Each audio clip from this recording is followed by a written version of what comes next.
Lucas, capítulo 7, versículos de 11 ao 16. Em seguida, subsequente, dirigia-se Jesus a uma cidade chamada Naim, e iam com ele os seus discípulos e numerosa multidão. Como se aproximasse da porta da cidade, eis que saía o enterro do filho único de uma viúva, e grande multidão da cidade ia com ela. Vendo-a, o Senhor compadeceu dela e lhe disse: não chores. Chegando-se, tocou o esquife e, parando os que o conduziam, disse: jovem, eu te mando, levanta-te. Sentou-se o que estivera morto e passou a falar. E Jesus restituiu a sua mãe. Todos ficaram possuídos de temor e glorificaram a Deus, dizendo: grande profeta se levantou entre nós, e Deus visitou o seu povo. Esta notícia a respeito dele divulgou-se por toda a Judéia e por toda a circunvizinhança. Nós vemos aqui, então, um contexto muito interessante que eu dou o título de duas multidões e um propósito. Jesus ressuscita esse jovem no meio da multidão. O maior desejo de Deus para a humanidade, na pessoa de Jesus, é salvar o homem. Então nós vemos aqui um Jesus cheio de sabedoria, de graça e amor. E eu separo 3 pontos desta pregação que eu creio que são importantíssimos para o dia de hoje. E o primeiro deles, primeiro ponto, é exatamente dentro do tema do texto. Duas multidões. Em Lucas capítulo 7, no versículo 11 e 12, eu separo 2 frases desse ponto. A primeira é: iam com ele seus discípulos e numerosa multidão. A segunda frase: grande multidão da cidade ia com ela. Então nós vemos aqui uma condição muito especial para que Jesus pudesse fazer o que ele fez e realizar o propósito desse encontro. A condição especial era: de um lado vinha Jesus com os discípulos e numerosa multidão. Do outro lado vinha a viúva, o falecido e grande multidão da cidade de Naim. Uma multidão, então, estava desejosa de conselhos,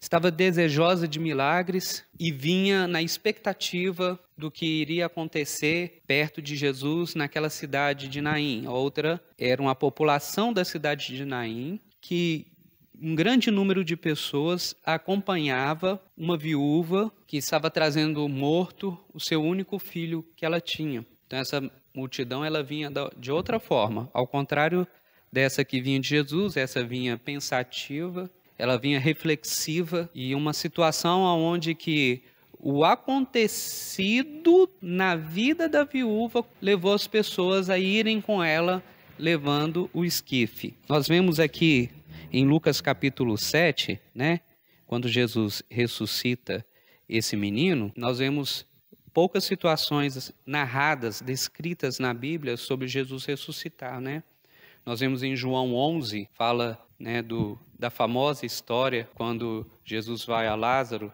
e manda ele sair para fora, morto já há 3 dias. Mas então o que vai acontecer aqui? Segundo ponto da pregação. Primeiro é 2 multidões. O segundo, eu disse que eram 3. Vamos ao segundo. Contexto social. Em Lucas capítulo 7, versículos 12 e 13, eu separo 3 frases nesse segundo ponto. Filho único de uma viúva, compadeceu dela e não chores. O contexto social, eu creio que é uma parte importante dessa pregação para que você me entenda. É um Jesus cheio de amor. Ele tem muitas pessoas ao seu lado vindo com ele, e tem muitas pessoas da cidade de Naim vindo com aquela viúva, mas ele presta atenção naquela viúva. Detalhe, ela tinha um esposo, morreu, dos filhos, no caso dela apenas um, e morreu. Nós vemos então Jesus dando atenção a uma pessoa em extrema vulnerabilidade. Nós vemos aqui que o desamparo que muitas vezes as viúvas passam, a dor profunda da perda do filho, a solidão, a vergonha, as situações que levam à depressão ou até mesmo ao suicídio, Então nós vemos que essas lições que Jesus dá aqui nessa história são lições que muitas vezes nós precisamos nos dias de hoje, onde falta amor, onde falta compaixão, onde a nossa sociedade é mais negligente, onde as políticas públicas não conseguem chegar às pessoas que, como eu, como você, as pessoas que entendem o que Jesus fez e procuram fazer como ele, atendem a um clamor da sociedade. Você vê que a sociedade, ela é cheia de injustiça. Os nossos dias hoje são cheios de injustiça. Então Jesus, ele tinha o poder para ressuscitar e ele vai até aquela viúva e ressuscita o filho dela. Por que eu falo isso? Porque muitas vezes nós também temos o poder de fazer, sabemos a verdade.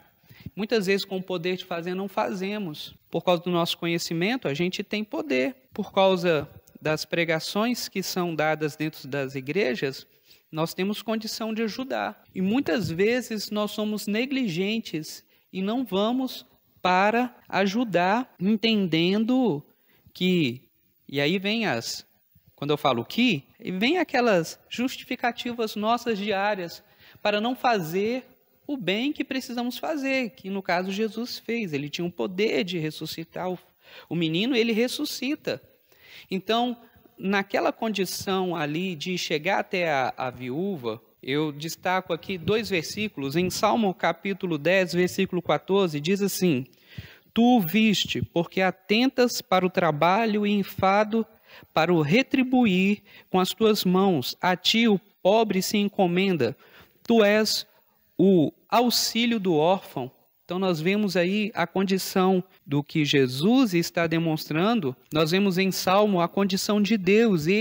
A ele, o pobre, o necessitado, eles vêm todos os dias encomendar suas vidas. Aqui nós vemos nesse versículo que ele auxilia o órfão. É a condição de Deus, um Deus que entende, um Deus que compreende e que enxerga. Eu destaco outro versículo, também no livro de Salmos, no capítulo 68, versículo 5, onde diz que ele é pai de órfãos e juiz de viúvas é Deus, no seu santo lugar. Nós vemos então que mesmo Deus lá em cima, como muitos entendem que Deus é um Deus distante, nós vemos que nós entendemos que Deus é um Deus presente, no dia a dia conosco, enfim. Quando ele manda o Espírito Santo que está conosco e quando ele nos ouve em várias outras situações. Mas nós vemos que a sociedade entende um Deus muito distante. E aí, aqui no livro de Salmos, no nosso capítulo 68, versículo 5, mostra que ele é juiz de viúvas e ele está pronto para julgar a causa da viúva lá no seu santo lugar. Nós vemos um Deus, então, que ele entende. Primeiro ponto, 2 multidões. Segundo ponto, contexto social. Terceiro ponto, estamos caminhando para o final. Terceiro ponto é a restituição. Em Lucas capítulo 7, versículo 15, eu separo 2 frases. A primeira frase é: o que estava morto e passou a falar. A segunda frase de Lucas 7 é: Jesus restituiu a sua mãe. Então, são 2 frases muito importantes a respeito do terceiro ponto, que é a restituição, onde nós vemos que Jesus, ele vem aonde, como nos dias de hoje, há um clamor da sociedade para que os políticos, que desviaram dinheiro dos cofres públicos, devolvam o que pegaram. Há um clamor da sociedade aonde que os poderosos sejam desmascarados, Jesus, ele vai aqui, muito interessante no capítulo 7, ele vai do outro lado do clamor da sociedade. Jesus vai na ponta aonde são os pequenos, onde são os invisíveis, onde nós chamamos os que estão comendo pela beirada, mas que também, da mesma forma, clamam por justiça, clamam por verdade, clamam por restituição. E o terceiro ponto é a restituição. E Jesus restitui à viúva aquilo que ninguém poderia dar. A sociedade judaica não poderia dar, porque na sociedade judaica, interessante a questão da mulher, né? Se fala muito hoje na questão da mulher, para ela ser inserida na sociedade judaica daquela época, era importantíssimo ter um esposo, era importantíssimo ter filhos, e muitos filhos, e que os filhos fossem filhos homens. Então nós vemos que Jesus ele restitui aquilo que a sociedade judaica não poderia dar, pagar, fazer políticas públicas, no caso ali, que para ela era um desamparo total. Então quando Jesus restitui esse filho a ela, ele recoloca essa mulher de novo no lugar que lhe é devido. E é tão interessante que ali o contexto de desamparo, por causa da morte do esposo e a morte do único filho, faz com que numerosa multidão da cidade vá junto com ela, levando o falecido para ser enterrado. E é incrível como que Jesus aqui, ele choca a sociedade, a situação da restituição que muitas vezes eu e você podemos fazer e não fazemos, no contexto onde eu e você somos detentores de verdades mais profundas, verdades verdadeiras, a verdade da palavra de Deus. Jesus restituindo a questão dos filhos, né? Lá eu separo aqui Provérbios capítulo 17, versículo 6, diz: coroa dos velhos são os filhos dos filhos, e a glória dos filhos são os pais. Então nós vemos que quando Jesus restitui o filho, ele restitui para ela tudo, tudo. Eu creio que se nós agirmos assim, não seremos muitas vezes como nossa sociedade, uma sociedade desafeiçoada, muitas vezes cruel, insensível, fazendo como Jesus, no meio de tanta gente que vinha com ele, que vinha com ela, dar atenção a ela, entendendo isso no nosso coração, no dia a dia, nós vamos alcançar todo o propósito de Deus. E aí vem a conclusão. Qual era o propósito? O tema é 2 multidões e um propósito. No Lucas 7, no versículo 16, diz assim, eu separo 4 frases importantes. Todos ficaram possuídos de temor, glorificaram a Deus. Grande profeta se levantou entre nós. Deus visitou o seu povo. Você vê, todos ficaram possuídos de temor. Quando é que todos ficaram possuídos de temor? Quando Jesus ele faz aquele que estava morto voltar a falar. Provérbios 1:6 diz que o temor do Senhor é o princípio da sabedoria. Todas aquelas pessoas que vinham com Jesus, todas aquelas pessoas que vinham junto com aquela situação fúnebre, né? Tanto os que estavam querendo milagres e palavras de sabedoria, quanto os que estavam vindo tristes e reflexivos, estavam agora cheios de temor. E o temor do Senhor, o princípio da sabedoria.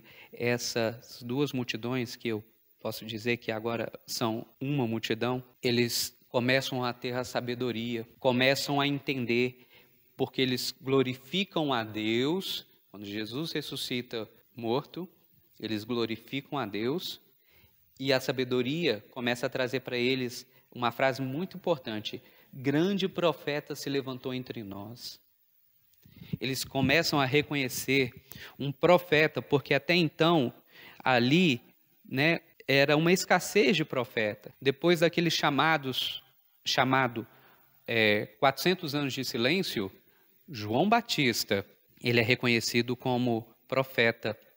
E aí agora é o único nesse meio. E agora nós vemos aqui que Jesus é reconhecido como profeta. E eles dizem, Deus visitou o seu povo. Então, nós vemos que em João 1,14 diz assim, e o verbo se fez carne e habitou entre nós, cheio de graça e verdade.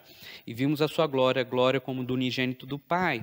Então, no caso aqui, Jesus já tinha sido manifestado na terra, só que eles não reconheciam que ele era. E agora eles reconheceram. Esse é o propósito, o reconhecimento de que Deus, ele é, através do seu Filho Jesus, a ressurreição e a vida. Em João 11:25 fala que ele, ainda que esteja morto, viverá quem crê nele. Então eu quero fazer um apelo para você que hoje me escuta, que creia que Deus é poderoso para abençoar a sua vida. Creia que Deus é poderoso para salvar e que Ele existe, e que Ele é Deus na sua vida. Feche seus olhos, eleve seu pensamento a Deus e repita uma oração assim comigo. Senhor Jesus, nesse momento, eu me coloco à disposição do Teu Santo Espírito para me ajudar a guardar a verdade contida nesta pregação. Creio que o Senhor enviou o Seu Filho amado Jesus ao mundo para pagar a pena pelos meus pecados e me salvar. Obrigado pelo seu amor incondicional por minha vida. Em nome de Jesus. Amém.